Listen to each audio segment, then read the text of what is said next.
Innal hamdalillah nahmaduhu wa nasta'inuhu wa nastaghfiruh. Asyhadu an la ilaha illallah wahdahu la syarikalah wa asyhadu anna Muhammadan abduhu wa rasuluh. Allahumma shalli wa sallim wa barik ala sayyidina wa habibina wa maulana wa syafi'ina Muhammadin. Radina billahi rabba wa bi Muhammadin nabiyya wa bil islami dina. Rabbi syrah li sadri wa yassir li amri wahlul 'uqdatan min lisani yafqahu qawli. Teman-teman sekalian, anak-anak muda Kota Bandung, Jawa Barat yang dirahmati Allah Subhanahu wa taala. Kita bersyukur kepada Allah sekarang bisa duduk lagi nongkrong di rumah Allah. Semoga tongkrongan kita ini termasuk salah satu tongkrongan yang di-follow oleh para malaikat. Karena emang setiap hari Allah mengutus sekian banyak malaikat ke muka bumi, berjalan di antara gang-gang di bumi untuk mencari tongkrongan zikir dan tongkrongan ilmu. Dan ketika malaikat ketemu dengan salah satu di antara tongkrongan zikir dan ilmu, apalagi isinya anak-anak muda, malaikat akan sangat excited dan nge-mention malaikat-malaikat yang lain dengan bahasa halummu ilayya, kesini, di sini ada tongkrongan ilmu, tongkrongan zikir oleh anak muda. Sehingga kemudian semua malaikat yang tadi diutus oleh Allah buat nyari tongkrongan zikir akan berkumpul di antara mereka. Lalu ngedoain mereka, nge-mention nama mereka satu persatu. Jadi ketika kita sibuk untuk berzikir, malaikat sibuk untuk nyebut nama kita. Di-mention nama kita satu persatu untuk didoakan di hadapan Allah Subhanahu wa taala. Ya Allah, rahmati fulan namanya gitu ya. Ya Allah, ampuni dosa fulan. Ya Allah, ya Allah, ya Allah. Satu persatu disebutkan namanya oleh malaikat dan didoain terus-terusan sampai akhir dari majelis tersebut. Dan semoga kita termasuk orang yang namanya paling sering dimention oleh malaikat dalam doa-doa mereka karena sering duduk di dalam tongkrongan ilmu.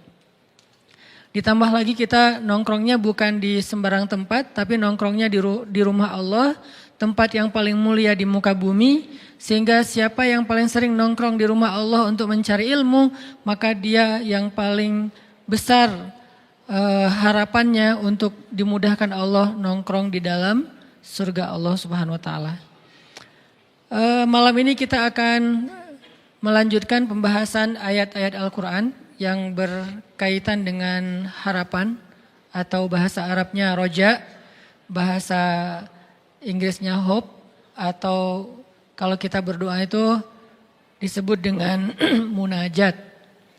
Berdoa itu disebut dengan munajat, curhat, apalagi berharap, kemudian yang paling standar itu berdoa kepada Allah. Nah, kita akan bahas tentang ini. Tapi sebelum kita membahas tentang ini, coba teman-teman buka Al-Quran, surat Al-Qasas.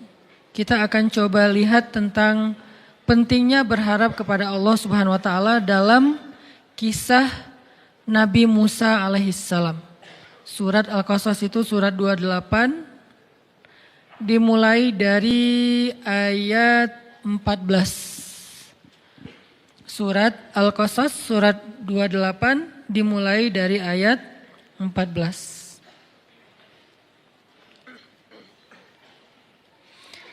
Jadi sharing atau nongkrong bareng yang kita lakuin Rabu malam ini sejak udah sekitar sebulan lebih, mulai kita masukin konten yang lebih ke membedah atau merenungkan ayat-ayat Al-Quran. Kayak pertama dimulai dengan surat Ad-Duha, saya nggak tahu berapa kali pertemuannya, tapi mudah-mudahan udah cukup kebayang nih. Kemudian dilanjutkan dengan surat Al-Insyirah atau Asy-Syarah, yang juga mudah-mudahan jadi kayak motivasi buat kita supaya berlapang dada. Nah, malam ini kita akan coba bedah satu paragraf dari surat Al-Qasas, surat 28 ayat 14, sebetulnya ayatnya sampai ayat 28 ya, satu lembar.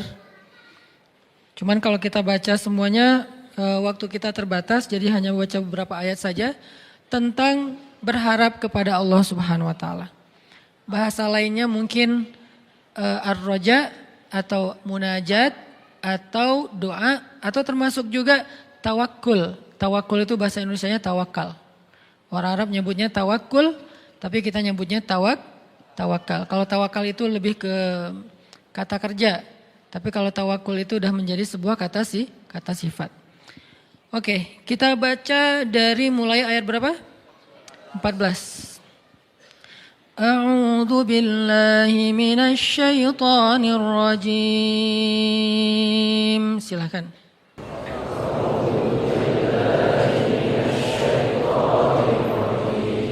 Bismillahirrahmanirrahim.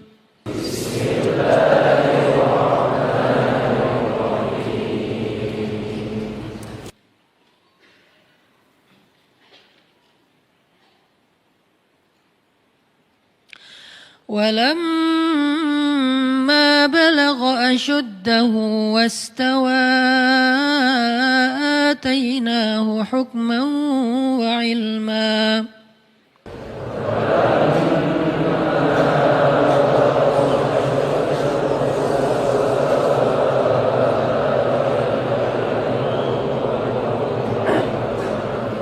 وكذلك نجزي المحسنين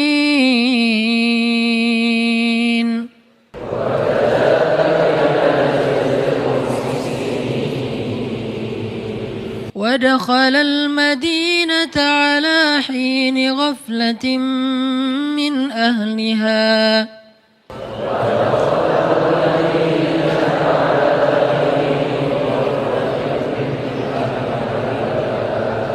فوجد فيها رجلين يقتتلان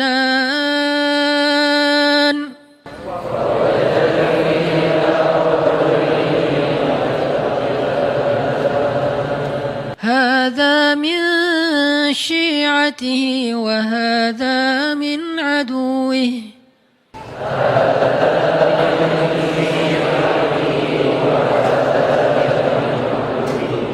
فاستغاثه الذي من شيعته على الذي من عدوه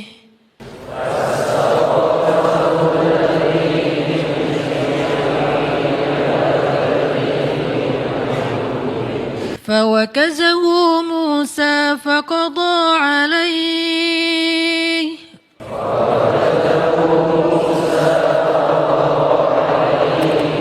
قال هذا من عمل الشيطان إنه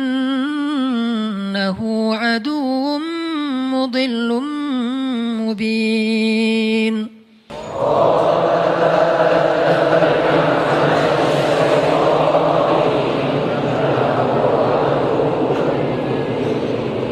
قال رب إني ظلمت نفسي فاغفر لي فغفر له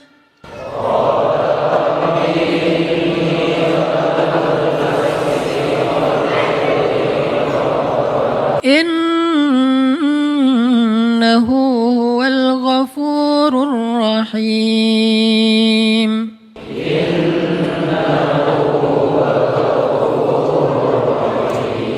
قال رب بما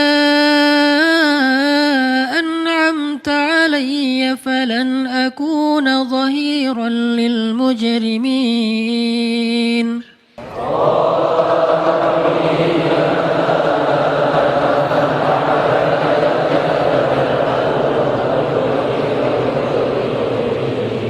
فأصبح في المدينة خائفا يترقب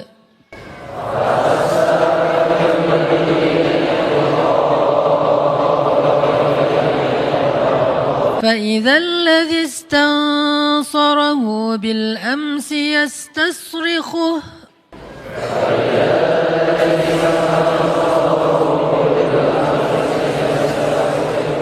قال له موسى إنك لغوي مبين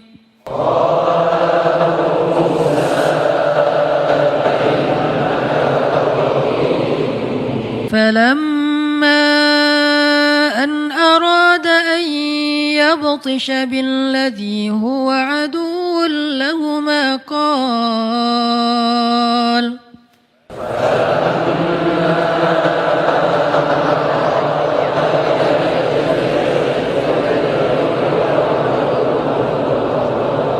قال يا موسى أتريد أن تقتلني كما قتلت نفسا بالأمس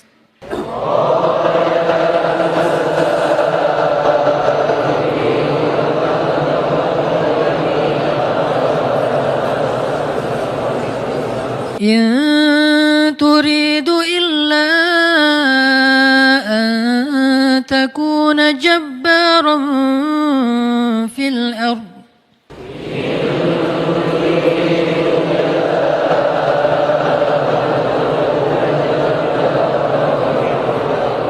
وما تريد أن تكون من المصلحين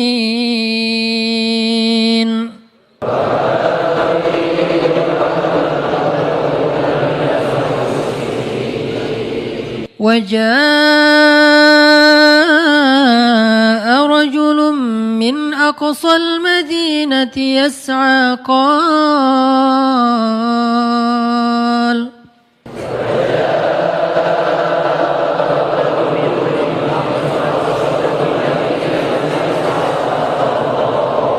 قال يا موسى إن الملأ يأتمرون بك ليقتلوك فاخرج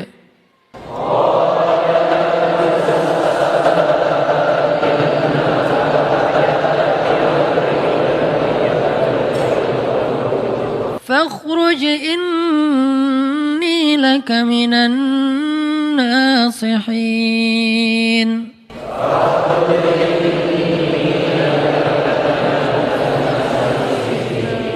فخرج منها خائفا يترقب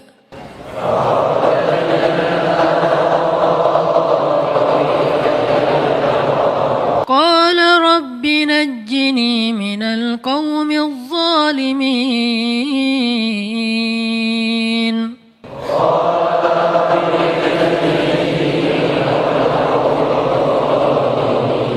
ولما توجه تلقاء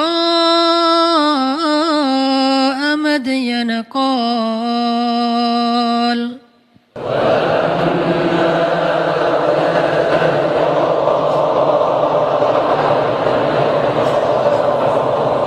عسى ربي أن يهديني سواء السبيل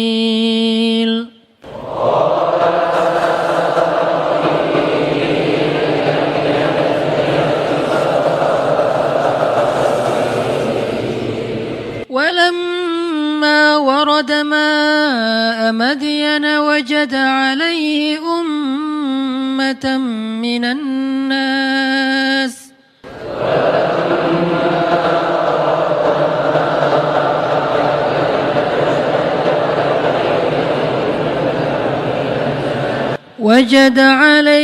أمة من الناس يسقون ووجد من دونهم امرأتين تذودان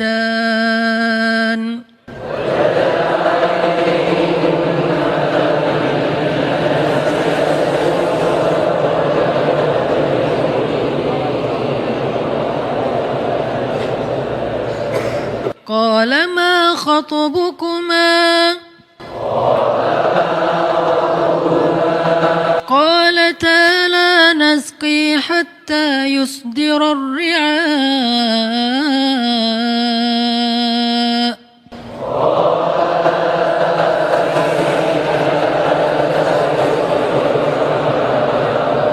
وأبونا شيخ كبير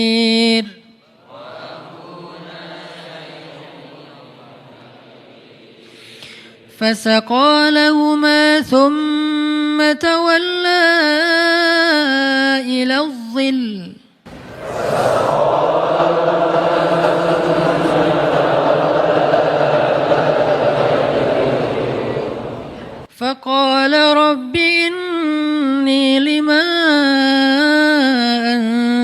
أنت إلي من خير فقير.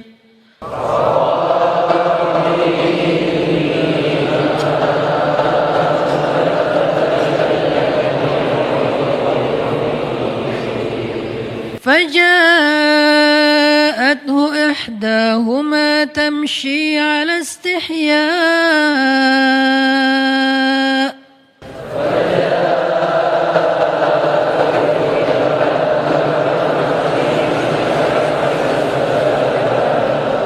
قالت إن أبي يدعوك ليجزيك أجر ما سقيت لنا.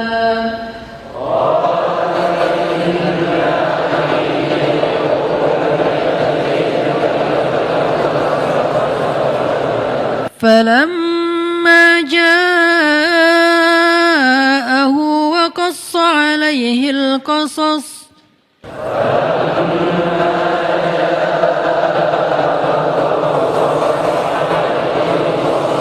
قال لا تخف نجوت من القوم الظالمين.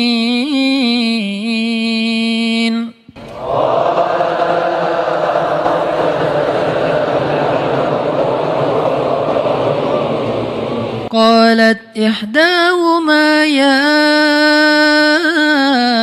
أبت استأجره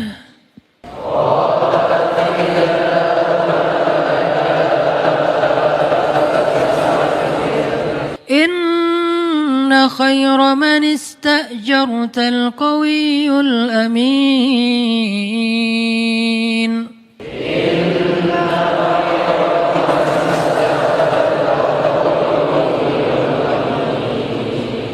قال إني أريد أن أنكحك إحدى ابنتي هاتين على أن تأجرني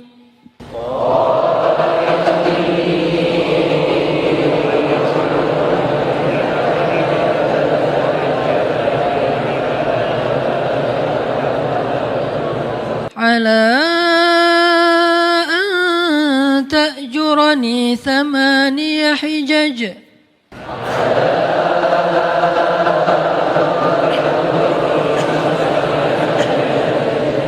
فإن أتممت 10 فمن عندك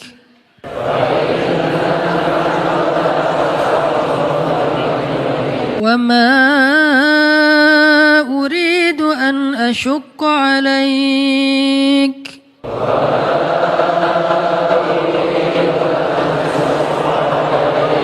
ستجدني إن شاء الله من الصالحين.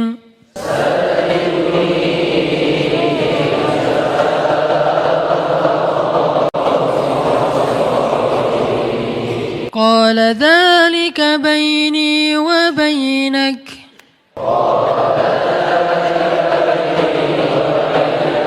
أيما الأجلين قضيت فلا عدوان علي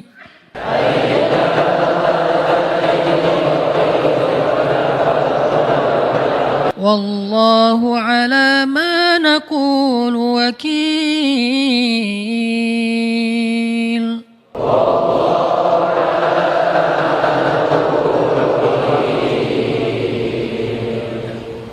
Jadi selesai. Alhamdulillah. Oke, kita coba renungkan terjemahannya. Challenge-nya buat teman-teman adalah menemukan dari paragraf ini berapa kalimat Musa berdoa. Atau berapa kali Musa berdoa. Saya bacain dulu terjemahannya. Dan setelah dia atau Musa dewasa dan sempurna akalnya, kami anugerahkan kepadanya hikmah kenabian dan pengetahuan. Dan demikianlah kami memberi balasan kepada orang-orang yang berbuat kebaikan. Dia Musa masuk ke dalam kota Memphis, atau kalau sekarang itu dekat dengan Kairo, dulu namanya Memphis, sekarang namanya Kairo atau Giza. Dia masuk ke kota Memphis ketika penduduknya sedang lengah bukan lengah sebetulnya, sedang istirahat. Maka dia mendapati di dalam kota itu 2 orang laki-laki sedang bertengkar. Yang seorang dari golongannya yaitu Bani Israel dan seorang lagi dari pihak musuhnya. Jadi yang satu Habib, yang satu lagi McGregor. Kurang lebih lah ya, boleh-boleh lah ya. Orang yang dari golongannya meminta pertolongan kepadanya. Nah, ini agak kurang nih sih. Orang yang dari golongannya, siapa golongannya? Orang Bani Israel ya, meminta pertolongan kepada Musa untuk mengalahkan orang yang dari pihak musuhnya. Lalu Musa bukan meninju, mendorong. Kalau meninju wajar kalau dia terbunuh. Ini hanya mendorong, makanya Musa kaget. Dan matilah musuhnya itu tiba-tiba. Dia Musa berkata, ini bukan perbuatanku, ini perbuatan setan. Sungguh setan itu adalah musuh yang jelas dan menyesatkan. Maksudnya pas Musa ngedorong itu setan ikut-ikutan gitu. Jadi double-double. Akhirnya orangnya mati. Musa berdoa, ya Tuhanku, sesungguhnya aku telah menzalimi diriku sendiri, maka ampunilah aku. Maka Allah mengampuninya, sesungguhnya Allah dialah yang maha pengampun lagi maha penyayang.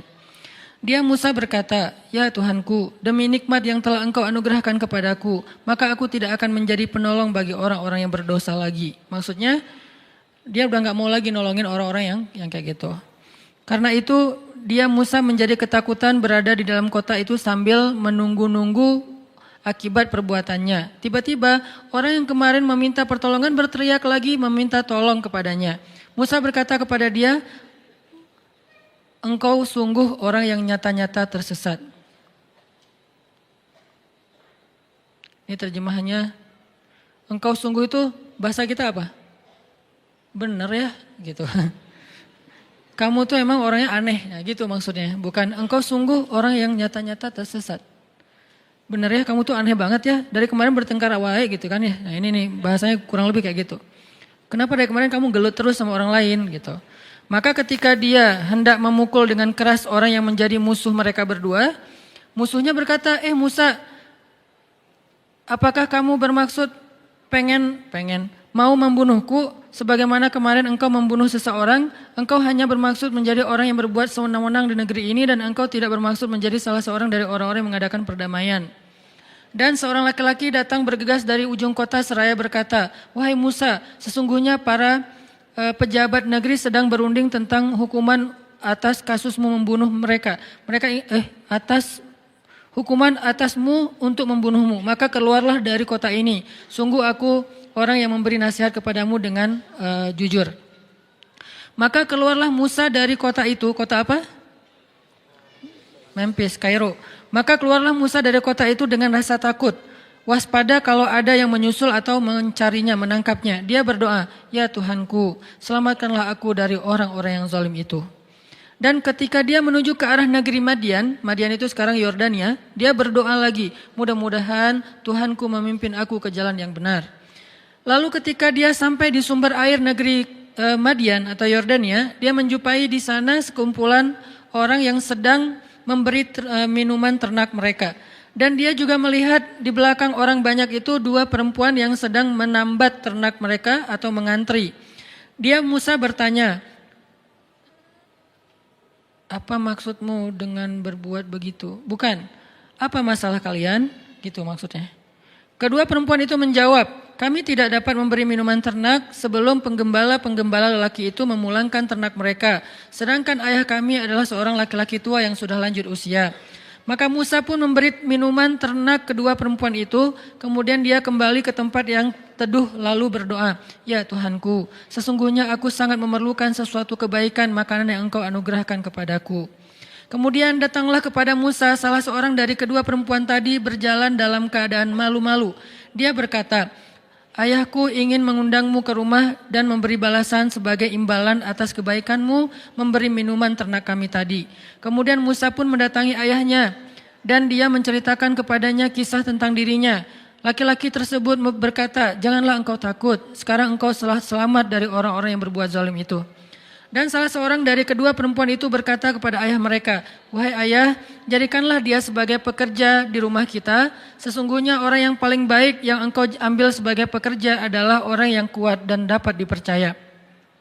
Tiba-tiba ayahnya berkata kepada Musa, sesungguhnya aku bermaksud ingin menikahkan engkau dengan salah seorang dari kedua putriku, dengan ketentuan bahwa engkau bekerja kepadaku selama 8 tahun. Dan jika engkau sempurnakan 10 tahun, maka itu adalah tambahan darimu, tambahan kebaikan. Dan aku tidak ingin memberatkan engkau. Insya Allah engkau akan mendapatiku termasuk orang yang menepati janji. Musa menjawab, itu adalah perjanjian antara aku dengan engkau. Yang mana saja dari kedua waktu yang ditentukan itu telah aku sempurnakan, maka tidak ada lagi tambahan tuntutan atas diriku. Dan Allah menjadi saksi atas apa yang kita ucapkan. Inilah terjemahan dari paragraf tadi. Insya Allah nanti kita bedah, kita bahas setelah selesai sholat isya. Bismillahirrahmanirrahim. Kita lanjutkan pembahasan surat yang tadi kita baca. Tadinya pengen baca cuman setengah tapi keenakan karena emang sifat dari Al-Quran itu kan sebetulnya kalau kata Utsman bin Affan, kalau hati kalian, bukan nggak enak juga nerjemahinnya.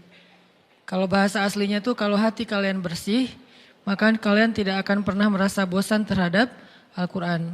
Kalau saya sih bukan karena hati bersih, karena pengen bersihin hati. Jadi merasa kayak butuh baca lebih banyak dan salah satu surat yang buat saya sih paling favorit itu selalu surat-surat atau ayat-ayat tentang kisah ya. Jadi kalau baca ayat kisah itu rasanya kayak nonton film. Apalagi kisah para anbiya. Kebayang langsung imajinasi kolosalnya, imajinasi adegan-adegan dramatisnya. Itu langsung kayak nonton film terus kayak menikmati banget alur-alurnya. Nah ini termasuk surat ataupun kisah tentang Nabi Musa alaihissalam. Teman-teman kalau perhatiin kisah Nabi Musa di Al-Quran itu agak acak memang. Kayak misalnya kisah pertama tentang Nabi Musa di Al-Quran itu surat apa? Al-Baqarah. Karena di Al-Baqarah itu kan langsung masuk cerita Bani Israel ya.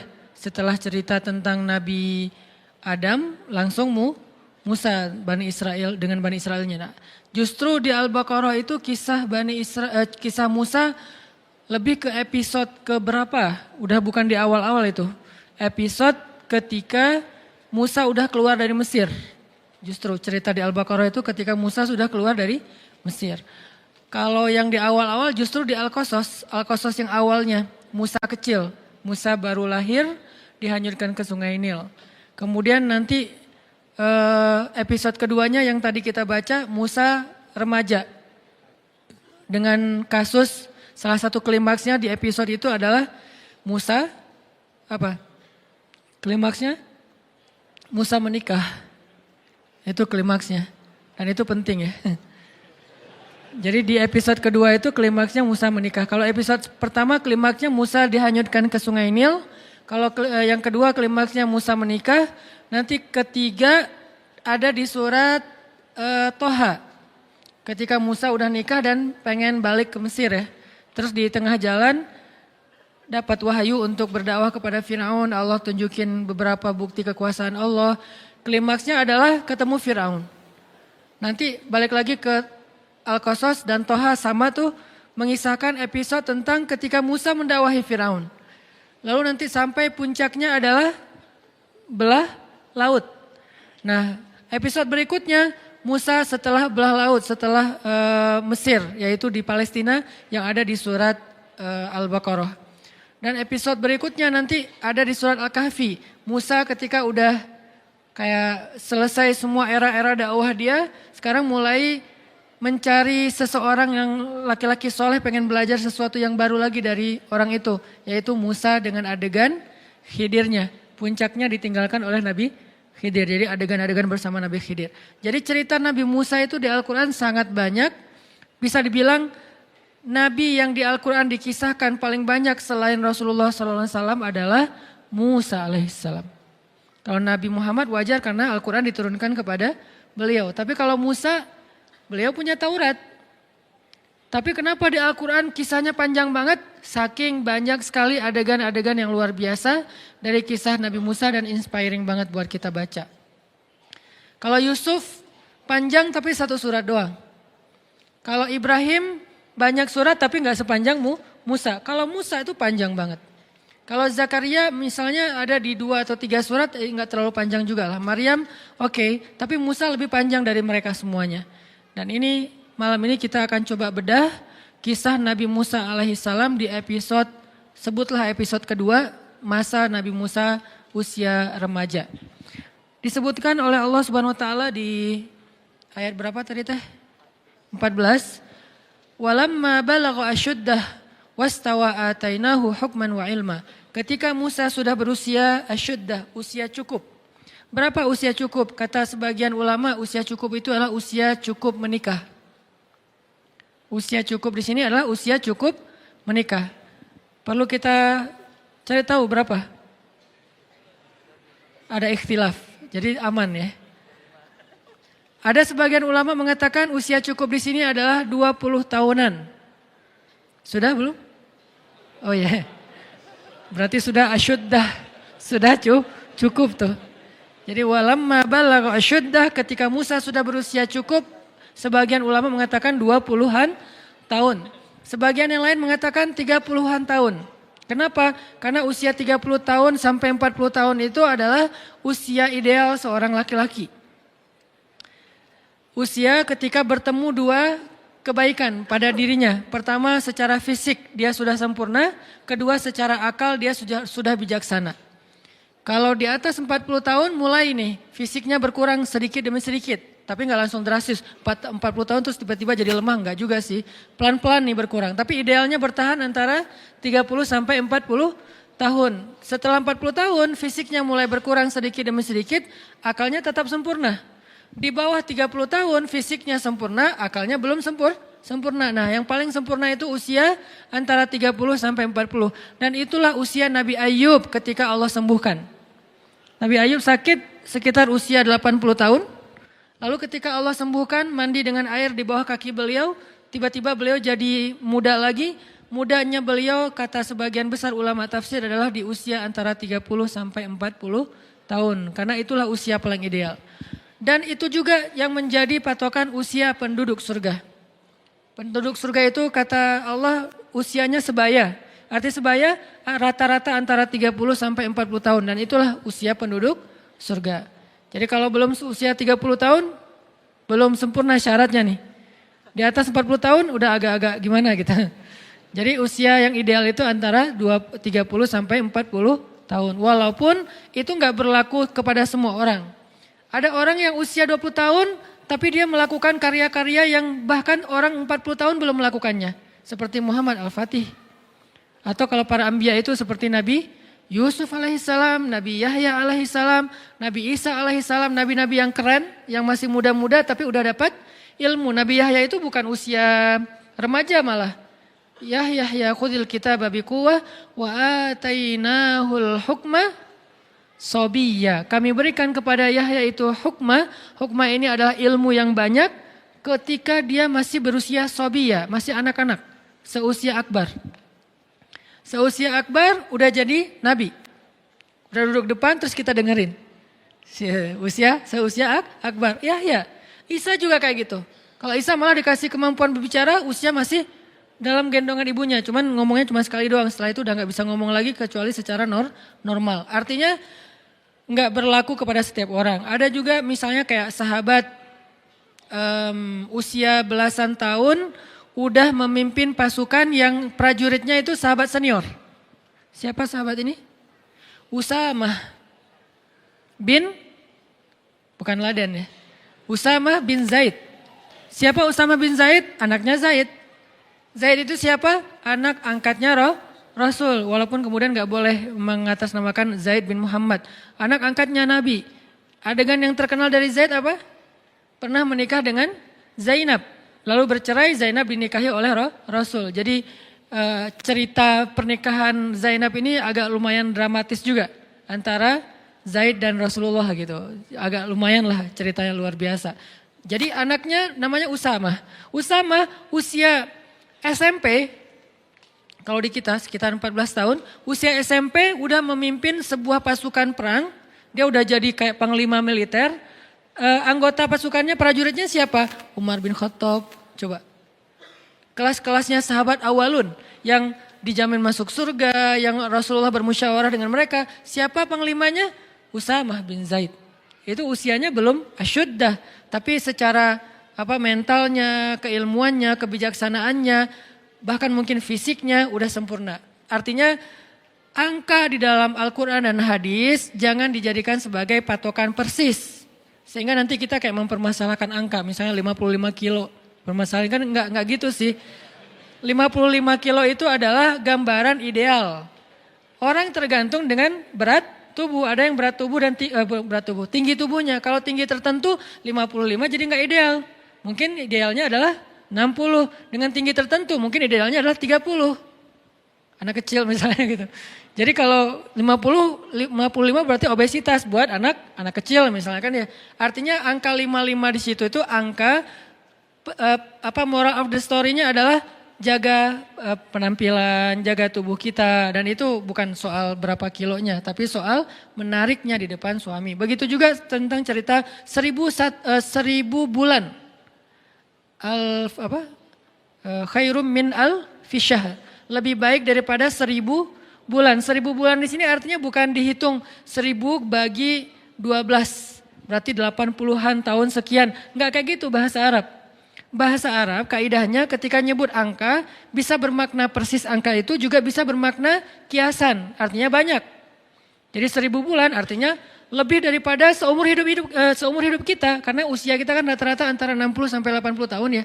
Berarti khairum min alfi syahr, lebih baik daripada 1000 bulan, artinya lebih baik daripada kita beribadah seumur hidup kita. Itu maksud dari istilah-istilah angka di Al-Qur'an, di hadis, dalam budaya bahasa Arab. Jadi kita tahu dulu culture dari budaya itu. Kayak Nabi mengatakan misalnya lebih baik daripada beribadah di Masjid Nabawi 60 tahun. Jangan dihitung 60 tahun persis, sekian bulan, sekian hari. Bukan. Artinya seumur hidup kita tinggal di Masjid Nabawi itu masih kalah pahalanya dengan kalau kita berdakwah di jalan Allah Subhanahu wa taala. Artinya pahala dakwah itu luar biasa. 1 jam saja berdakwah lebih utama daripada beritikaf di Masjid Nabawi di Raudhah selama 60 tahun. 1 jam saja berdakwah. Kenapa? Karena 1 jam berdakwah itu ketika yang dengarnya sekian ribu orang, lalu mereka hijrah, sadar, beramal soleh, maka semua pahala amal soleh mereka itu ditransfer untuk orang yang mendakwahi mereka. 1 orang kah Ustaz? Tergantung. Kalau yang berdakwah itu cuma sendiri berarti cuma dapat 1 orang. Tapi kalau dakwahnya adalah sebuah jamaah, organisasi, berarti semua dapat sih yang sama. Sebutlah misalnya kayak di Bandung, kalau saya pribadi ada pemuda hijrah. Apakah pemuda hijrah itu hanya Ustaz Hanan? Enggak. Pemuda hijrah itu ada Buni dengan teman-teman di dalam, ada yang MC-nya, ada operatornya, ada admin untuk sosial medianya, ada bagian kreatifnya, ada segala macam IO-nya. Semua yang terlibat dalam dakwah pemuda hijrah, lalu orang kemudian mendengar dakwah pemuda hijrah itu sekian juta orang, mereka semuanya mendapatkan pahala yang sama persis, bukan dibagi rata. Tidak dibagi rata, dikasih sama masing-masing. Misalnya 1 juta orang jadi berzikir, sebutlah misalnya zikirnya subhanallahi wa bihamdi, subhanallahil azim. Gitu kan zikirnya. Siapa yang membaca 1 kali zikir ini, subhanallahi wa bihamdi, subhanallahil azim, maka Allah beratkan timbangannya nanti di akhirat. Gitu kan ya. Allah beratkan timbangannya di akhirat. Terus Allah nge-like banget. Karena itu kalimat yang Allah paling nge-like. Di antara sekian banyak caption yang pasti di like sama Allah itu subhanallah wa bihamdi, subhanallahil azim. Saya sampaikan nih lewat sebuah crowd event. Didengar oleh teman-teman yang hadir, didengar oleh teman-teman lewat viewer streamingnya, kemudian ditayangin di YouTube, dilihat oleh para viewer yang di YouTube. Sekian juta, sebutlah 1 juta orang yang mendengar nasihat ini. Dan ini sederhana untuk diamalkan. Lalu 1 juta orang ini mengamalkan subhanallah wa bihamdi, subhanallahil azim. Sekali aja seumur hidup, enggak usah sering. Sekali aja, 1 juta orang, berarti setiap panitia yang terlibat dalam dakwah ini masing-masing mendapatkan 1 juta kali subhanallah wa bihamdi, subhanallahil azim. Bukan 1 juta bagi sekian panitia, bukan. Masing-masing satu panitia dapat 1 juta. Kayak gitu cara matematika pahala di sisi Allah. Makanya wajar kalau Nabi mengatakan 1 jam berdakwah atau berjihad lebih utama daripada 60 tahun beribadah. Dua-duanya amal soleh. Tapi kalau dibandingkan jauh.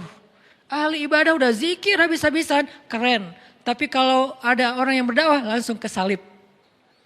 Itulah kenapa dakwah itu harus jadi salah satu hobi kita. Ustadz, saya kan bukan penceramah, nggak apa-apa. Karena dakwah itu bukan cuma ceramah, dakwah itu programming. Buat saya dakwah itu social engineering. Mengarahkan masyarakat kepada yang lebih baik, itulah dakwah. Bisa dengan cara ceramah, bisa dengan programming, bisa dengan konsep, bisa dengan fasilitas, bisa dengan apapun yang kita miliki. Teman-teman punya potensi apa? Sekedar network. Saya kenal dengan orang yang bisa support dakwah Ustadz. Misalnya kayak nyadiain tempat gitu untuk acara tabligh akbar. Saya kenal orangnya, akhirnya dia kayak yang memediasi. Jadi tabligh akbar di situ dia dapat pahala sebanyak orang yang datang ke tempat itu. Padahal dia nggak bayar apapun, nggak sumbangin apapun, nggak donasi apapun, cuma network doang. Yang lain misalnya bentuknya repost di sosial media, dia nge-repost. Alhamdulillah nih bagus nih boosternya, di-repost sama dia. Maka sebanyak orang yang mendengar nasihat itu lewat repostan dia dapat pahala sebanyak itu. Kalau ini kemudian gara-gara di repost akhirnya ada efek viral karena dia repost kan repost itu jadi nggak ketahan ya. Bisa banyak banget kan, nggak kebendung gitu. Maka semua yang repost itu dia dapat pahala tanpa dia sadari. Amal jariah ngalir terus menerus kepada dia. Passive income banget. Dan itu baru freedom apa? Bukan freedom finansial ya, freedom spiritual. Kenapa freedom spiritual? Dia nggak beramal, tapi pahalanya ngalir kan gitu kan ya. Salah satu tujuan yang paling puncak dari orang mencari uang itu buat supaya dia bisa jalan, bisa main, bisa traveling, bisa ngapa-ngapain, tapi uangnya ngalir terus kan itu udah berarti udah freedom ya, udah berhasil, udah kayak bebas gitu, udah merdeka. Harusnya spiritual juga kayak gitu. Kita sehari-hari orang lihat, dia mah biasa aja amalnya. Jangan menjudge. Kita nggak tahu amal orang lain. Allah yang lebih tahu. La tuzakku anfusakum huwa a'lamu bimanittaka. Ada orang yang kayak dijudge kayaknya seolah-olah dia tuh orang biasa aja, amalnya nggak terlalu keren, jidatnya nggak hitam, apa misalnya. Oke, kita respect dengan orang yang jidat hitam tuh menunjukkan dia rajin sujud, tapi maaf, saya tutupin takut ria. Nggak ada juga. Takut malu sebetulnya. Jadi kayak oke lah, saya pasti selalu respect lah sama orang yang cadaran, saya respect sama orang yang pakai sorban, saya respect sama orang yang pakai jubah yang di atas mata kaki, orang yang janggutnya panjang segala macam, respect banget. Tapi jangan sampai kita menjadikan itu sebagai standar baku seolah-olah kalau nggak kayak gitu berarti udah nggak masuk surga. Karena bisa jadi orang nggak terkenal sama sekali, tapi dia kerjaannya ngapain? Repostin ceramah aja, ceramah Ustadz Abdul Somad di repost. Ceramah saya di repost, Ustadz Felix, Ustadz Umar Mita, siapapun, Ustadz Ali Dayat, di repost. Dia kayak beramal soleh itu lewat itu. Atau dia bikin kayak apps gitu atau apalah untuk ngebantu dakwah para ustadz. Pokoknya dia pengen dakwah ini berkembang. Saya ustadz gak bisa ceramah tapi saya bisa membuat ceramah ustadz itu viral. Biar beri saya kesempatan. Akhirnya dia bikin. Akhirnya banyak sekali pahala dari yang dia dapatin. Ini namanya dakwah. Balik lagi kepada pembicaraan tadi, angka dalam bahasa Arab tidak selalu persis maknanya angka kayak gitu. Tapi juga bermakna banyak, bermakna lebih, dan seterusnya dan seterusnya. Nah Musa ketika usianya sekitar 20 atau 30 tahun, tapi saya lebih condong dengan pendapat ulama yang mengatakan 20 tahun. Karena nanti dia masih ada masa masa melamar seorang cewek dan bekerja selama 10 tahun, jadi usia 30 tahun, kemudian Musa menikah. Maka Allah berikan kepada dia hukman wa ilma, hukman wa ilma. Apa bedanya hikmah dengan ilmu? Kalau ilmu itu adalah, kalau dalam bahasa ayat ini ilmu itu adalah wawasan, pemahaman, ilmu pengetahuan. Kalau hukman, kebijaksanaan. Orang yang Allah berikan nubuwah biasanya diberikan hukma wa ilma. Sama kayak Nabi Yahya, wa atainahul hukma sabiyya. Kami berikan dia kebijaksanaan. Jadi usia 20 tahun Nabi Musa itu udah bijaksana. Dan puncak dari kebijaksanaan, apa puncak dari kebijaksanaan? Kata Nabi, Rasul hikmah makhafatullah. Puncaknya bijaksana itu adalah takut kepada Allah. Puncaknya. Jadi orang gak disebut bijaksana kalau dia gak takut kepada Allah. Kalau gitu Ustadz kita jadi kayak budak. Emang namanya juga hamba. Hamba itu kan bahasa lain budak kan. Dan sifat dasar dari seorang hamba itu takut kepada tuannya. Dan kalau dia udah takut kepada tuannya, Dengan rasa takut itulah dia menjaga diri dari berbuat dosa, mengecewakan, membuat tuannya marah. Dan itulah puncak dari kebijaksanaan. Sehingga kata Allah, innama yakhsyallaha min ibadihil ulama. Sesungguhnya yang takut kepada Allah di antara hambanya adalah orang yang berilmu. Jadi bisa dibilang, ciri orang yang berilmu takut kepada Allah. Bukan banyak wawasan, bukan banyak teori, bukan panjang narasinya, bukan bagus dalam penulisan captionnya. Tapi dia takut kepada Allah. Ketika dia mau bikin dosa, takut kepada Allah. Ketika dia mau nyakitin orang lain, takut kepada Allah. Ketika dia mau bohong, takut kepada Allah. Ketika dia mau curang, takut kepada Allah. Bisa jadi dia wawasannya gak terlalu banyak. Tapi ilmunya sampai kepada puncak hikmah. Tanya sama diri kita masing-masing. Apakah yang kita pelajari setiap Rabu malam atau di taklim-taklim yang lain udah bikin kita takut sama Allah belum? Atau itu sekedar kayak wawasan doang gitu. Oh ya, gue udah tahu. Oh ya, baru tahu. Oh ya, lucu juga ya. Oh ya, seru ya. Oh ya, ini mungkin baru sekedar wawasan dan